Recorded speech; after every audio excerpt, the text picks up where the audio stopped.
সামনে কোরবান উপলক্ষে আজকে কিন্তু বাসায় অনেক কাজকর্ম করেছি। তার সাথে কিন্তু আজকে বাসার বাজারও করা হয়েছে। তো সব কিছু আজকে একসাথেই হয়ে গিয়েছে। আমি বাসার সবগুলো পর্দা আজকে ক্লিন করেছি। এরপরে ওয়াইফের বাবা কিছু বাজারও এনেছে।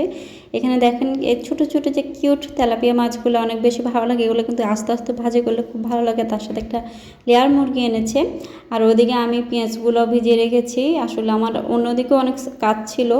আর এদিকে ভাতটাও খুব হুড়োহুড়ি করে বসিয়ে দিয়েছি। আমি আসলে এগুলো সব কিছু বসিয়ে দিয়ে আমি পর্দাগুলো ধুয়ে দিলাম। আর এর ফাঁকে আবার আজকে চালও ভিজিয়েছি। এগুলো হচ্ছে আতপ চাল, পিঠার চাল আর কি।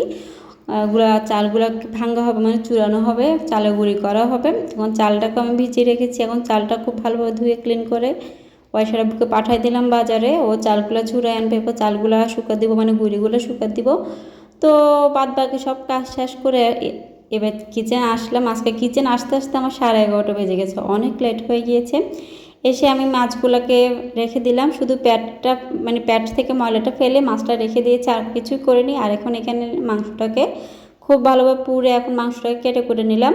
তো হঠাৎ করে চিন্তা করলাম মাংসের সাথে আজকে পেঁপে দিব। তো আমাদের বাসার সামনে আর কি আমাদের যে পেঁপে গাছটা আছে, এখান থেকে পেঁপেটা আমরা জানালা দিয়ে পাড়তে হয়।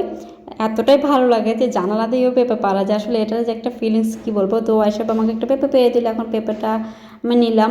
এটা যে আমার কি শান্তি লাগতেছে যে এখন পেঁপে একটা প্রয়োজন হলো। যাক, পেঁপেটা এখন তরকারি আলা ছিল না, তো গাছ থেকে একটা পেঁপে পেয়ে নিলাম। এটা কিন্তু শান্তি অন্যরকম, তাই না? তো এদিকে মাছটা খুব ভালোভাবে ধুয়ে ক্লিন করে নিয়েছি। আমি আজকে সারাদিন কাজটা খুব হুড়াহুড়ির মতো করতেছি। এই লেয়ার মুরগিটা সিদ্ধ হতে এত সময় লাগে, আমি প্রায় 12:30টার দিকে এটাকে চুলে বসিয়েছিলাম। তো খুব তাড়াহুড়া করে হাতে মেখে এটাকে বসিয়ে দিচ্ছিলাম। এখন প্রথম অবস্থায় শুধু গুঁড়া মশলা আর বাটা মশলা, রসুন বাটা আর আদা বাটা দিয়ে এটাকে মেখে ঝুঁকে রেখে দিয়েছি। এরপর আমি একটা মশলা বানাবো, সেটা বানিয়ে নেবো। গরম মশলা আর কি, এলাচ, দারচিনি, তেজপাতা এগুলো দিয়ে তো আমি আপনাদেরকে দেখাচ্ছি। এখন আমি এটাকে হাতে মেখে বসিয়ে দিলাম। এদিকে এলাচ, দারচিনি, তেজপাতা আর বেশ কয়েকটা পেঁয়াজ দিয়েছি।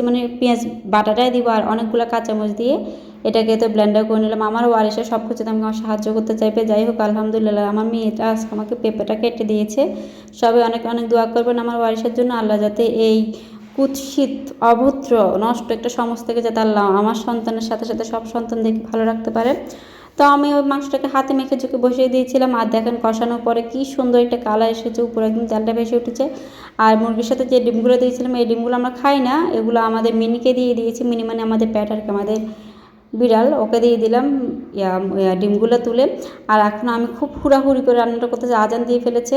প্রেসার কুকার মাংসটাকে বসিয়ে দিলাম, সিদ্ধও হয়ে গিয়েছে। আর লাস্ট পর্যায়ে আমি এখানে পেঁপে দিয়ে দিলাম। এর ফাঁকে ফাঁকে কিন্তু ছাদে অনেক দৌড়াদৌড়ি করেছি, ওগুলো ক্লিপ নিলাম না, কারণ আমারও কষ্ট হয়ে যাচ্ছিলো অনেক।